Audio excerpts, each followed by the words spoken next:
Yo, what's up everybody, Andy here, back with another video. And today I actually wanted to talk about what I think are some of the best ways for you guys to make money in the new Clash Royale league, whether you are a player or a staff member. Really quick, before I start the video, I'd really appreciate if you guys could drop a like and subscribe to the channel, as it helps me out a lot. But without further ado, let's just get straight to the video. So firstly, I actually wanted to talk about players, and I'll start at the semi-pro level.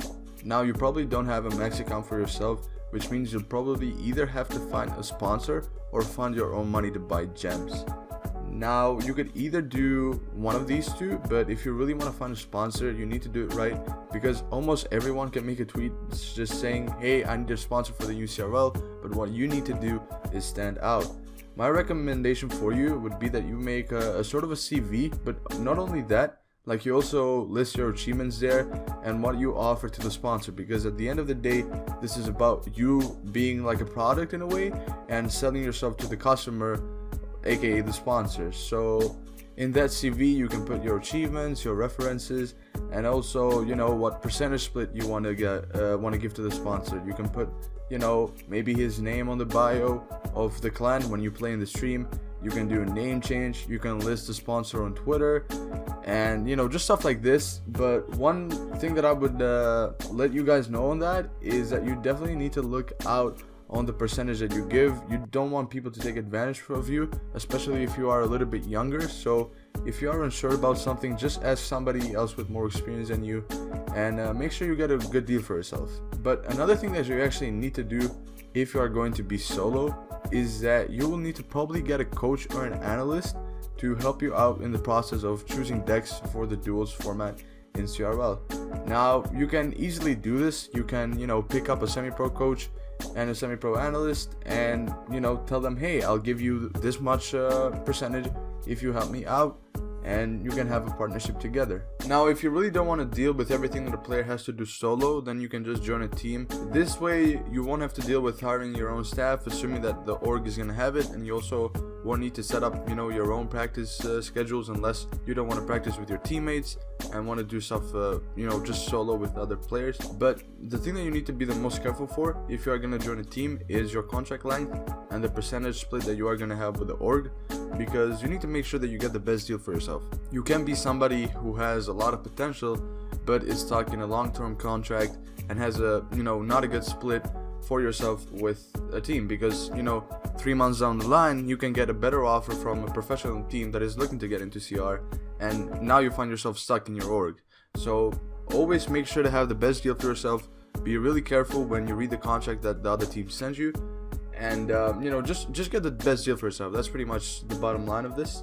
You know, at LA we chose to do the way of having 4 players for our CRL roster, and then contracting a coach and an analyst, which are going to help them individually and also in a team structure.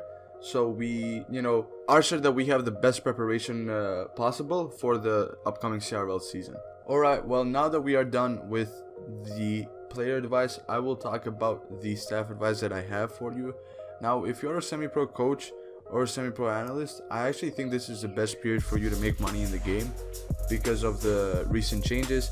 It is really easier now to work with better players than before, because now there won't just be like 10 teams who need to hire analysts, but there will be a lot more players who are in demand for a good analyst. So especially like if you are really good at what you do, you are gonna get, I believe, the right players working with you.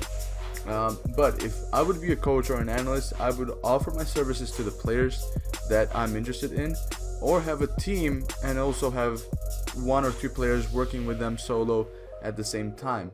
Now, this is up to you realistically. At first, if you are, you know, not sure about, or if the player is not sure about how good you are, you can just tell them, hey, let's try this month for free, see how we do, and then if, you know, if you guys have success, you can move on into discussing a percentage that you can get each month.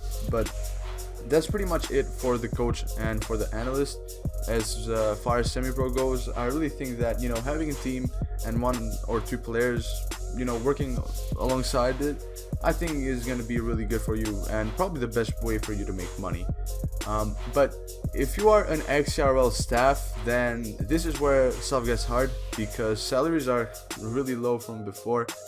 So if I would be an XRL coach or an analyst, I would rather work alone with just top players and try to get a percentage, and I'd also look into content creation because in my opinion it would be the best way for you to grow rather than just joining a semi-pro team, not making a lot of money and wasting your time basically. Like, I would rather work with top players, grind content creation, try to help people out, and potentially join a professional org as CRL passes by. But lastly, but not the least important, is for semi-pro managers. I actually think that there's a chance for you to get some success. So the best way the best thing that you can do if you're a semi-pro manager, I would say, is probably try and help out semi-pros with scheduling stuff like practices or talking with coaches, talking with analysts and stuff like that. Try to get 1 or 2 players that are going to be loyal to you and help them out so both of you succeed. Like, don't put your interest first and then the player, because then if the player grows, then he's going to be like, well, this guy wanted to just use me to also grow from himself. So then some fighting or stuff like that can start. So do your work right, do it honestly, try to help a player, be their best friend basically. Like, that is my best advice that I can give to any manager looking to grow into the scene. Get 1 or 2 players with potential, be their best friend, realistically help them without trying to use them, and have success together. But that's pretty much all I had for you guys today. Once again, I want to give you a big thank you for the support recently, especially on the last video, and also thank you to everybody who watched this video. Don't forget to drop a like and subscribe, and see you guys on the other one. Peace.